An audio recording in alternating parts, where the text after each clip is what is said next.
Welcome back to the Traders Network. I'm Michael Yorba, your host. Thanks for joining us. We're also streaming to you live on yorbamedia.com. All right, my guest this segment is Nick Santiago, President and CEO of In the Money Stocks.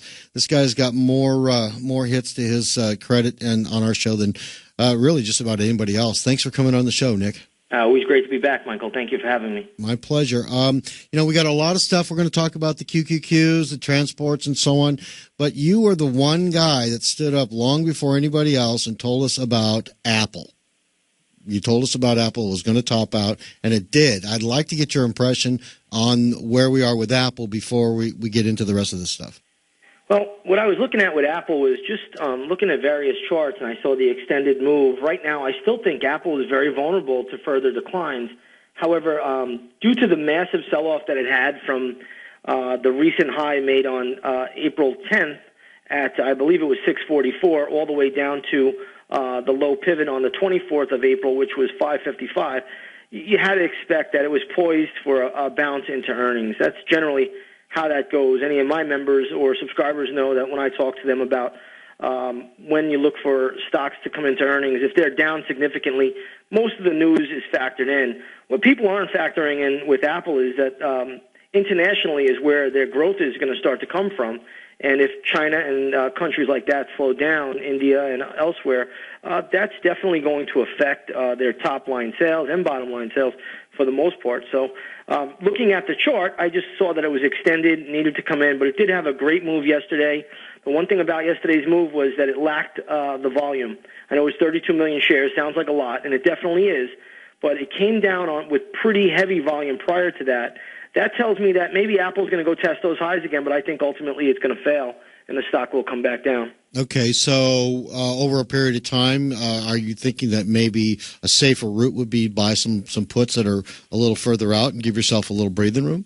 Yeah, that's something to do, or else just really watch the next few days, see how the stock shapes up. If it bases, then it's probably set to test those highs again, and if it does that, I think traders want to always give yourself a little extra time. Never buy the near-term expiration. You could buy some puts on it and give yourself a little bit of time and see if the stock gets rejected at the highs. I have a feeling it will. Okay. All right. Well, we'll have to go into your trading room to actually see you pull the trigger on that first. All right. Let's get into the QQQs. You brought those up today. Yeah, I brought the QQQs up because last time I was on your show, actually a few weeks ago, I said I was trading Apple via the QQQ short. I actually bought the QID. And just to give everybody a heads up, if anybody came into the trading room, I actually sent out an alert on the 24th of April and telling everybody to close out the QID position. It was a nice winner. And look for the Qs to get a bounce ahead of right into the Apple earnings. And so far, that's what happened.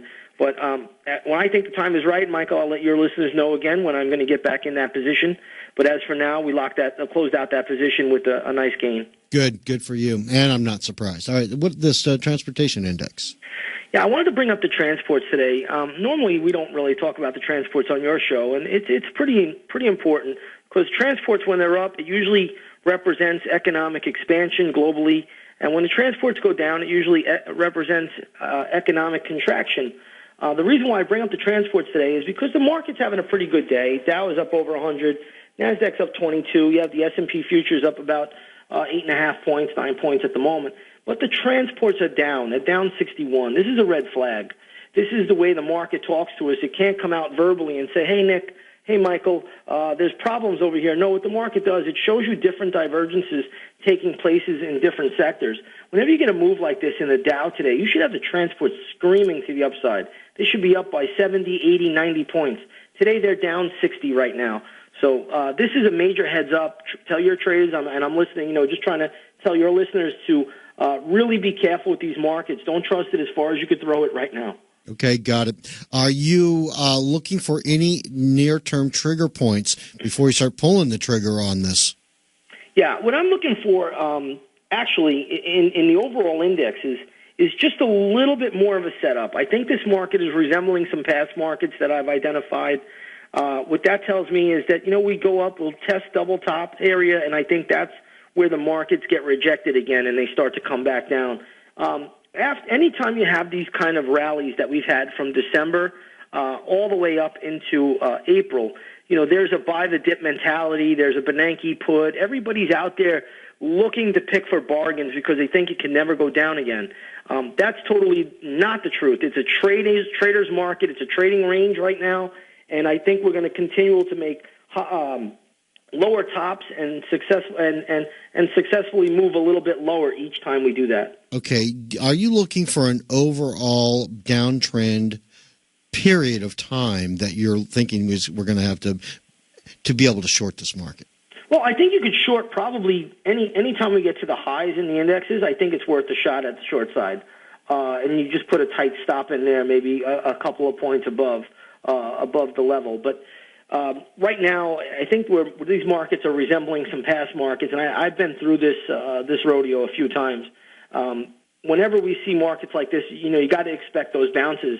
And even last week on your show, I said I don't believe that the April 10th low on the S&P 500 would get breached, and the markets would still get a bounce. And at that point, the spiders have held up, the S&P 500 has held up, and the NASDAQ has put in a short-term low hitting my near-term support level. But those are just short-term support areas. Eventually they'll get tested and then we'll break. Okay, well, a lot of the guys that are coming on the show are starting to get a little leery about being long the market now, looking for a place to start lightening up the position. But what I'm saying is there are other people that are saying that if we do pull back, this pullback should take us right into the summer. Some of them say June, some of them say July, and I'd like to get a feeling from you about that. Well, both of those months are pivotal time points. The month of June this year probably is going to be very important. I think that we could see something towards the end of June as a potential turning point either way, whether we're up or whether we're down. That's something I have penciled in my cycle work at end of June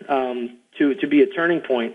Now, cycle work, Michael, we never know the polarity of the cycle. Is it going to be the North Pole or the South Pole? So you really just watch for the pivot. You watch the chart patterns as they unfold, and that usually tells you where it's going to go.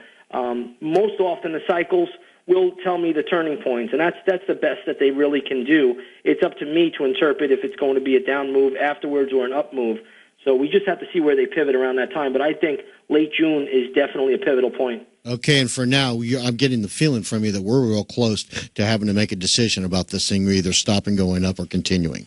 Well, I actually have a long trade out there right now. I'm long ConocoPhillips trade right now, so I like to see the market go up for a little while here, maybe a few more days, maybe into next week. But if I get the right setup by next week, I'll be looking to short again. Okay, that's where I was going with this. All right, let's move on.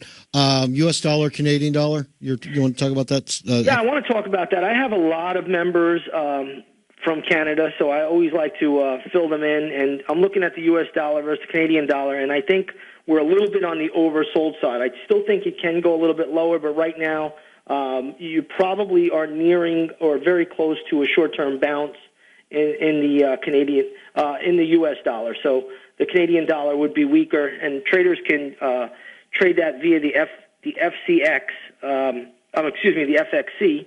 That vehicle, which is the currency shares Canadian dollar, right up here around 101. You got to start to look for a pullback in this thing. Okay, I got somebody in the shout box, and one of our guests wanted you to touch on the TLT. Yeah, let's take a look at the TLT. Right now, we've had a pretty decent pop in the TLT. It went up to 118 and a quarter. That was a level that you and I identified, I believe, last week on your show as being some resistance. I actually had resistance around the 117 and 50 level. It's pulled back from there. I just don't see the TLT going much higher from here. I think after a base, if it can base for another week or two, then it could make a move higher. But right now, I just don't see a whole lot of upside just yet. Maybe next week. Okay, we got less than a minute left on the show, and I want to give you a chance to invite the audience to come join you in your room and trade. Yeah, come on over to InTheMoneyStocks.com. Check out our website. This Saturday, we are holding a boot camp webinar event, trading the In the Money Stocks methodology. Come on over. It's going to be about a 7-hour event. Also, take a 7-day free trial into our intraday stock chat, or take our research center, which is more geared towards swing traders and investors. You could take a free trial there. Give us a test drive. Check it out. Most times, Michael, as I say, people come in, they really don't leave. I got it, Nick. Thank you so much. Have a great day, Michael. You too. Everybody, that was Nick Santiago, President and CEO of In the Money Stocks, InTheMoneyStocks.com.